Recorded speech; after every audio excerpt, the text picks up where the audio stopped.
सभी को राधे राधे। जय श्री कृष्णा, जय श्री राम। बच बारस, ओक दुआस, वत्स द्वादशी की आप सभी को बहुत बहुत शुभकामनाएं। भाद्रपद कृष्ण पक्ष की द्वादशी को बच बारस के रूप में मनाया जाता है।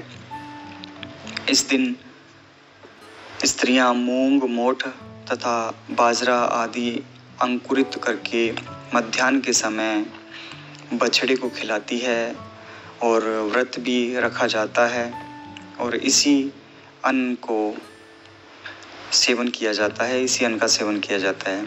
इस दिन गौ माता की पूजा होती है, बछड़े की पूजा होती है। और श्री कृष्ण जी कहा गया है, कथा एक है कि श्री कृष्ण जी इसी कृष्ण पक्ष की द्वादशी को, भाद्रपद की कृष्ण पक्ष की द्वादशी को पहली बार जंगल में गौएं चराने के लिए गए थे और माता यशोदा ने श्री कृष्ण को पूरी तरह से सजाकर गौएं चराने के लिए भेजा था। पूजा पाठ के बाद गोपाल जी ने बछड़े खोल दिए और यशोदा ने बलराम जी से कहा था कि बछड़ों को चराने के लिए दूर मत जाना। श्री कृष्ण जी को अकेले मत छोड़ना और गोपाल द्वारा गोवत्साचारण की ये एक पुण्य तिथि को हम पर्व के रूप में मनाते हैं। इसे बच बारस भी कहा जाता है, ओक दुआस भी कहा जाता है, वत्स द्वादशी भी कहा जाता है।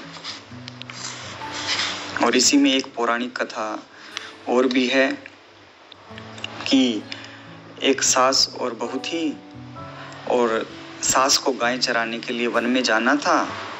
उसने बहू से कहा कि आज बच बारस है तो मैं वन में गाय चराने के लिए जा रही हूँ और तुम गेहूँ पका लेना, धान पका लेना, धान उछेड़ लेना।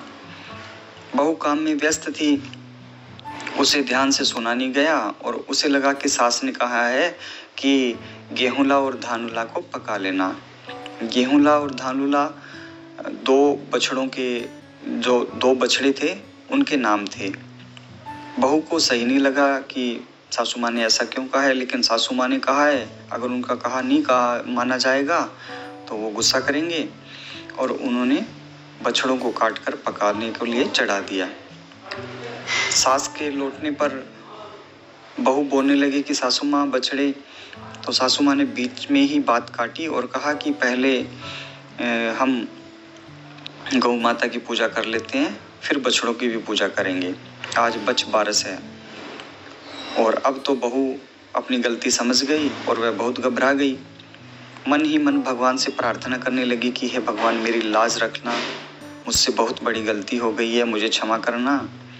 और भगवान को उसके भोलेपन पर दया आ गई और हांडी में से जीवित बछड़े कूद कर बाहर आ गए। सासू माँ ने इसके बारे में जब पूछा तो बहू ने सारी घटना सुना दी और कहा कि भगवान ने मेरी लाज रखी है, जो बछड़ों के फिर से जीवित कर दिया, बछड़ों को पुनः जीवित कर दिया। हे बच बारस माता, जैसे बहू की लाज रखी वैसे ही सबकी लाज रखना। और गौ माता के पुत्र बछड़े के रूप में जो हैं, बछड़े वापस जैसे पुनः जीवित हो गए, उसी तरह से सभी माताओं के बच्चों को भी स्वस्थ रखना और हम सब पर अपनी कृपा बनाए रखना। बोलिए बच बारस माता की जय हो।